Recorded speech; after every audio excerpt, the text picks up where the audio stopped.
Most Americans cannot answer a simple question about their own financial standing in any confident way. The confusion makes sense when income tells one story and accumulated wealth tells a completely different one. A six-figure salary does not guarantee wealth, and many millionaires still consider themselves solidly middle-class people. The Federal Reserve's Survey of Consumer Finances provides the clearest picture of where households actually stand financially. These numbers reveal an uncomfortable truth about wealth distribution and challenge assumptions about financial security in 2026. Daniel Harper, 41 years old, understands this confusion better than most people in his professional circle. His physical presence feels calm and unremarkable, the kind that passes unnoticed in most professional environments. He works as a senior research analyst studying household balance sheets and wealth distribution for a consulting firm. His job places him close enough to the data to see financial reality clearly,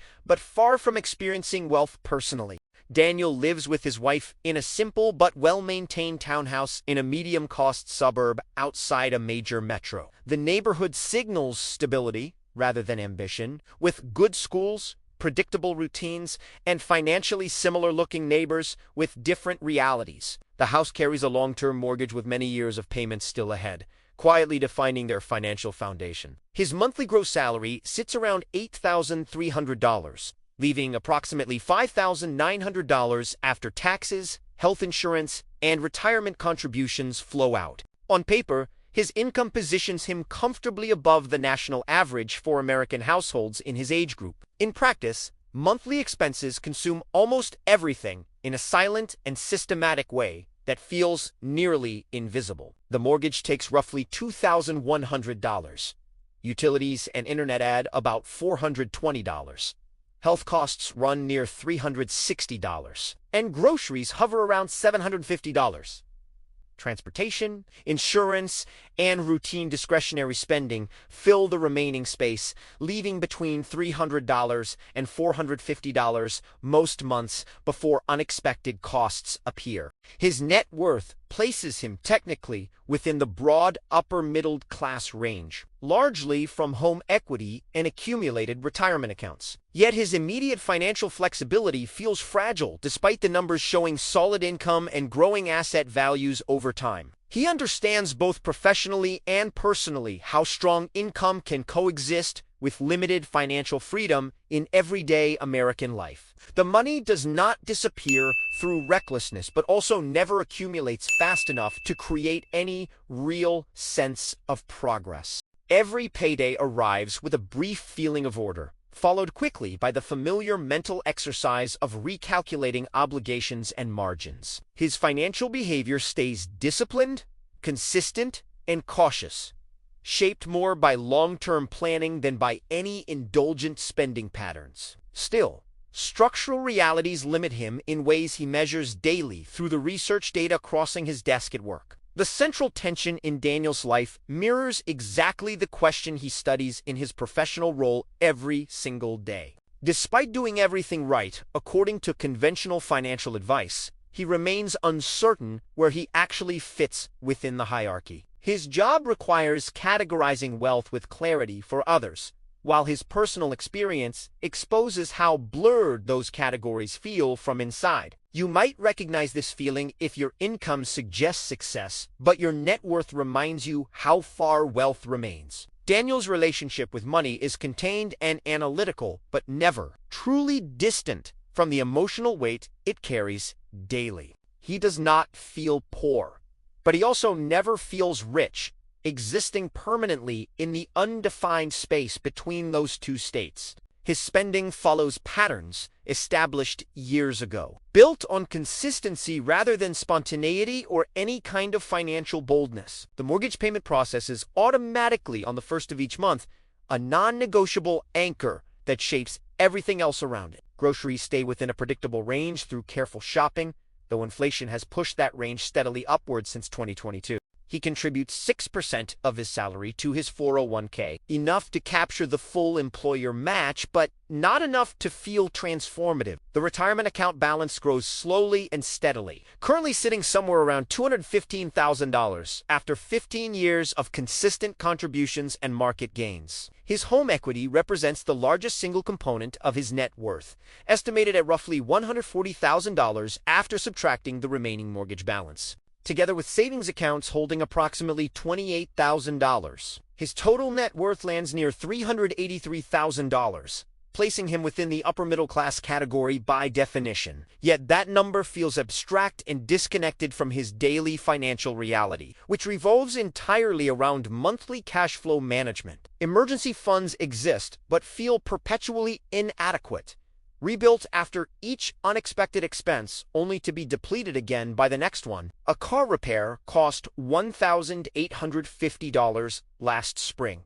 Medical bills added $920 in the summer, and a necessary home repair took another $1,400 in fall. Each expense was manageable individually, but collectively they consumed what might have become meaningful savings accumulated over those same months. Daniel never makes impulsive purchases or lives beyond his means, yet advancement feels impossibly slow despite doing everything financial experts recommend. The gap between his current net worth and what surveys define as wealthy, around $2,300,000, feels less like a distance and more like a chasm. The pattern reveals itself clearly when Daniel reviews his financial records across multiple years of consistent earning and careful spending. Income rises modestly each year, typically between 2% and 4%, enough to keep pace with inflation but never meaningfully ahead of it. Expenses rise proportionally, absorbing raises through higher insurance premiums, property taxes, utilities, and the quiet creep of everyday cost increases. The surplus at month's end remains remarkably stable, hovering in that same $300 to $450 range regardless of salary adjustments. What repeats is not financial crises, but financial stasis, a kind of controlled equilibrium that prevents both collapse and meaningful acceleration. Savings accumulate slowly in retirement accounts through automated contributions, benefiting from compound growth but invisible in daily life until retirement, decades away. Home equity builds through mortgage payments and property appreciation. Wealth that exists on paper but cannot be accessed without selling or borrowing. The assets that grow are illiquid and long-term, while the flexibility Daniel craves requires liquid cash that never seems to accumulate. Each year resembles the previous one financially, with slightly larger numbers, but essentially identical outcomes in terms of freedom and security. The system works in the sense that nothing breaks, bills get paid, and obligations are met without stress or late fees. Daniel observes colleagues and neighbors who appear similar on the surface, but occupy completely different positions within the wealth distribution. He studies a coworker earning nearly identical income rents instead of owning, keeping housing costs lower but building zero equity over the same time frame. That colleague's liquid savings sit higher, around $65,000, providing more flexibility now but less wealth accumulation over the long term ahead. Another neighbor owns a comparable home but carries $40,000 in credit card and student loan debt, erasing much of the equity advantage entirely. Their household income exceeds Daniel's by roughly $15,000 annually,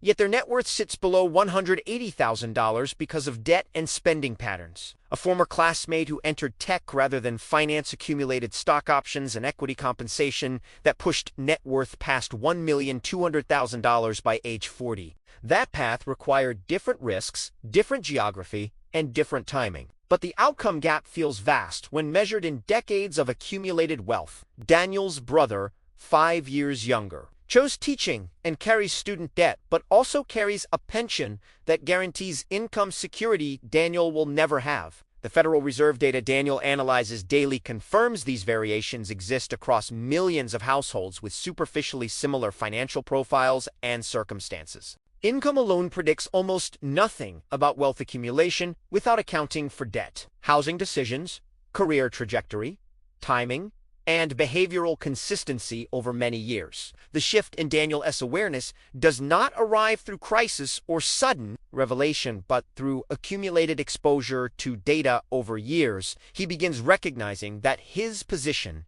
while objectively secure, sits much closer to financial vulnerability than to actual wealth by any measure. The median American household holds approximately $200,000 to $250,000 in net worth as of 2026. According to the most recent Federal Reserve estimates, Daniel's $383,000 places him above the median, but still firmly within the middle-class range that extends from roughly $50,000 to $2 million in total net worth. Entry into the top 10% of American households requires approximately $2,200,000 to $2,500,000, a threshold that feels impossibly distant at his current accumulation rate. At his present pace, adding perhaps $25,000 to $35,000 annually to net worth through savings and asset appreciation, reaching that threshold would require decades. The math is simple but sobering when extended across time, revealing that wealth accumulation operates on generational timelines for most American households. What surveys define as feeling financially comfortable, around $839,000, sits more than twice his current net worth despite years of disciplined financial behavior. The gap between where Daniel stands and where he would need to stand to feel genuinely secure has become impossible to ignore. Clarity emerges not as optimism or pessimism, but as plain recognition of structural reality that no amount of budgeting alone can overcome. Daniel's financial system, built over years of deliberate choices, follows clear rules even if those rules never get written down formally. Housing costs never exceed 28% of gross income, a threshold he learned early and maintained even when mortgage lenders approved higher amounts.